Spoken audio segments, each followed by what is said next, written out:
স্বাধীনতা আসলে কি? শুধু একটা পতাকা, একটা ছুটির দিন, নাকি এর চেয়েও অনেক বেশি কিছু?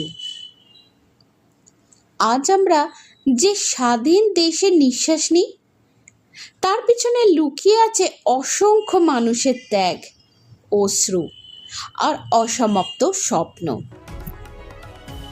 15ই আগস্ট এলেই আমরা পতাকা তুলি, জাতীয় সঙ্গীত গাই, দেশাত্মবোধক গান শুনি।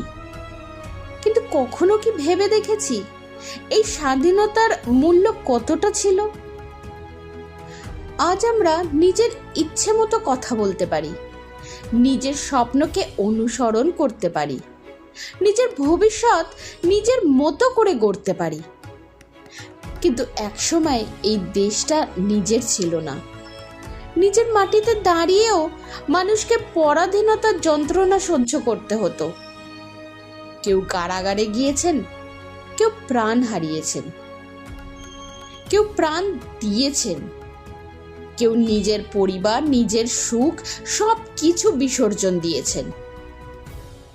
তারা জানতেন না স্বাধীন ভারতের সূর্য তারা নিজের চোখে দেখতে পারবেন কিনা।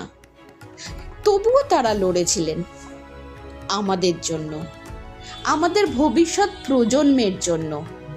তাই স্বাধীনতা মানে শুধু বিদেশি শাসন থেকে মুক্ত নয়, স্বাধীনতা মানে ভয়কে জয় করে সত্য কথা বলার সাহস। স্বাধীনতা মানে অন্যায়ের বিরুদ্ধে দাঁড়ানোর সাহস, নিজের স্বপ্ন দেখার অধিকার, আর সবচেয়ে বড় কথা, নিজের দেশকে ভালো রাখার দায়িত্ব। 2026 সালে আমরা পালন করব ভারতের 80তম স্বাধীনতা দিবস। 80 বছর কেটে গেছে, কিন্তু সেই আত্মত্যাগের গল্প পুরনো হয়নি। আজ যখন আমরা তেরঙ্গার দিকে তাকাবো, একবার মনে মনে তাদের প্রণাম করব, যাদের জন্য আজ আমরা স্বাধীন। কারণ স্বাধীনতা শুধু একটি অধিকার নয়, স্বাধীনতা একটি দায়িত্ব।